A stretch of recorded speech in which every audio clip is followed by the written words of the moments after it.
आम YouTube channel विद्या शिक्षा ओडिया को आपणमानंकु स्वागत। आज आमे दशम श्रेणी इतिहास बहिर गोटे बहुत मजेदार अध्याय विषय जानिबा।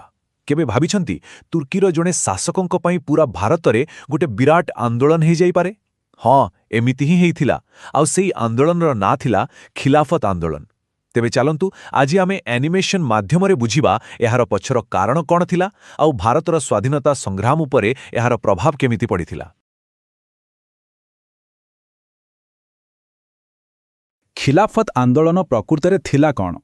सबुठु आश्चर्यर कथा होची एहार केन्द्रबिंदु भारत नथिला, बरं हजार हजार माइल दूर थिबा तुर्की थिला।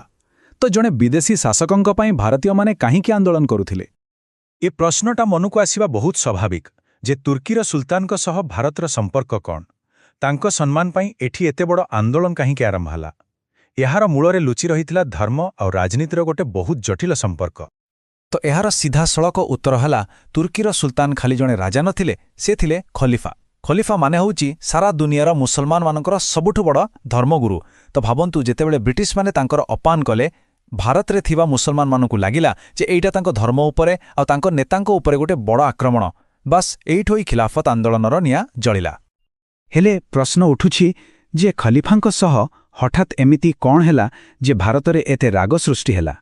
एहार कारण लुचि रहिथिला प्रथम विश्वयुद्धर फलाफल भितरे। चलंतु सेही समय को फेरीजिबा आ घटनाक्रम को टिके देखिबा। तेबे कहानीटा आरंभ होउछि प्रथम विश्वयुद्धरु। देखंतु से युद्धरे तुर्की लड़ुथिला ब्रिटेन विपक्षरे आउ हारिगला।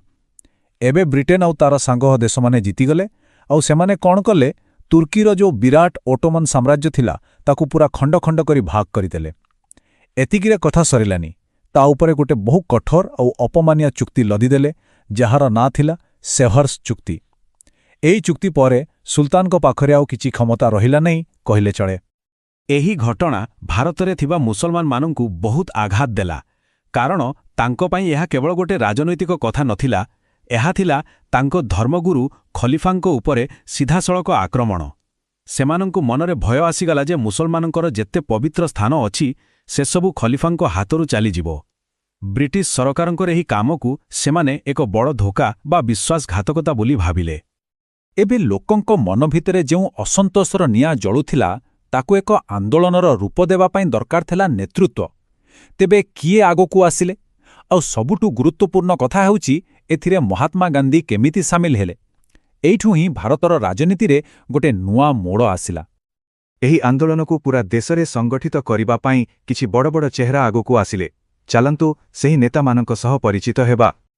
एई आंदोलनर मंग धरिथिले दुई भाई शौकत अली और मोहम्मद अली, जहांको अली भाई बोली कहा जाए।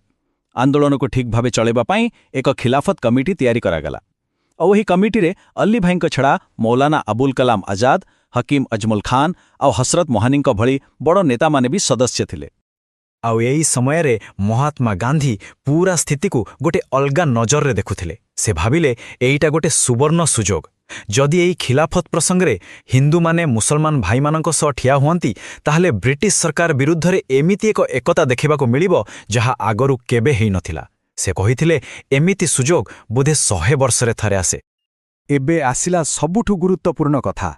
खिलाफत आंदोलन जहा मुख्यतः मुसलमान मानकर प्रसंग थिला, ता केमिति गांधीजींक नेतृत्व रे चलिथिबा असहयोग आंदोलन सहित मिसिगला। एहा थिले दुईटी नदीर मिलन, जहा गोटिए बड़ संग्राम रे परिणत हेला। एही मिश्रण किछि पर्याय रे होइथिला।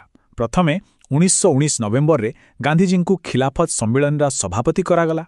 सेइठी स्थिर हेला जे जदि ब्रिटिश सरकार न मानंती तेबे असहयोग कराजिवो। तापरे जेतेबेले से कठोर सेवर्स चुक्ति लागू हेला, सेमानंकर भय सत हेला। एहा परे 1920 जून मास रे गांधीजींक परामर्श रे खिलाफत कमिटी ऑफिशियली असहयोग आंदोलन को आपणे नेला। एहा ही थिला सेही निर्णायक मुहूर्त। आउ एही निष्पत्ति परे पूरा देश रे गोटे नोआ लहरी खेलीगला। खिलाफत कमिटी, मुस्लिम लीग आउ भारतीय जातीय कांग्रेस समस्ते एकाठी होईगले। ब्रिटिश सरकार प्रथम थर पई एते बड़ हिंदू मुस्लिम एकतार सामना करुथिले। एहा असहयोग आंदोलन को एक अद्भुतपूर्व शक्ति देइथिला। किंतु एते बड़ आंदोलन, एते एकता, एसबु सत्वे आंदोलनटी शेषरे बंद होईगला। तेबे एहार समाप्ति केमिति हेला? केउ कारण पई ए आंदोलन आउ आगकु जाई पारिलानी? ଭଲରେ ଦେଖିଲେ ଏହାର କାରଣ ଭାରତ ଭିତରେ ଓ ବାହାରେ ଘଟିଥିବା ଦୁଇଟି ବଡ଼ ଘଟଣା ଥିଲା। ତେବେ ଆନ୍ଦୋଳନ କାହିଁକି ବନ୍ଦ ହେଲା? ଦେଖନ୍ତୁ, ଏହାର ଦୁଇଟା ବଡ଼ କାରଣ ଥିଲା। ଗୋଟେ ଘଟଣା ଘଟିଲା ତୁର୍କୀରେ, ଆଉ ଗୋଟେ ଭାରତରେ। ତୁର୍କୀରେ କ'ଣ ହେଲା ନା 1922 ବେଳକୁ ମୁସ୍ତାଫା କମାଲ ପାଶା ବୋଲି ଜଣେ ନେତା ଆସିଲେ, ଆଉ ସେଠି ଗଣତନ୍ତ୍ର ସ୍ଥାପନ କଲେ। ଆଉ ତାଙ୍କ ନୂଆ ସରକାର ସେ ଖଲିଫା ପଦଟାକୁ ହିଁ ଉଠେଇଦେଲେ। ତ ଯୋଉ ପଦ ପାଇଁ ଏତେ ବଡ଼ ଆନ୍ଦୋଳନ ହୋଉଥିଲା, ସେ ପଦଟା ହିଁ ନାହିଁ। ଆଉ ଭାରତରେ କ'ଣ ହେଲା? ମହାତ୍ମା ଗାନ୍ଧୀ ଅସହଯୋଗ ଆନ୍ଦୋଳନକୁ ବନ୍ଦ କରିଦେଲେ। ତେଣୁ ଖିଲାଫତ ଆନ୍ଦୋଳନକୁ ଯୋଉ ସପୋର୍ଟ ମିଳୁଥିଲା ସେଇଟା ବି ଚାଲିଗଲା। ଫଳରେ ଆନ୍ଦୋଳନଟା ଆପେ ଆପେ ଦୁର୍ବଳ ହେଇ ବନ୍ଦ ହୋଇଗଲା। ହଁ, ଏକଥା ସତ ଯେ ଖିଲାଫତ ଆନ୍ଦୋଳନ ତାର ମୂଳ ଲକ୍ଷ୍ୟ ପାଇପାରିଲାଣି। ତେବେ ଆଜି ପାଇଁ ଏତିକି। ଆମର ଏହି ଆଲୋଚନା କେମିତି ଲାଗିଲା ନିଶ୍ଚୟ ଜାଣିବେ। ଏହାକୁ ଲାଇକ୍ ଆଉ ସେୟାର କରନ୍ତୁ। ଆଉ ହଁ, ଆମ ଚ୍ୟାନେଲ ବିଦ୍ୟା ଶିକ୍ଷା ଓଡ଼ିଆକୁ ସବସ୍କ୍ରାଇବ୍ କରିବାକୁ ଜମା ଭୁଲିବେନି।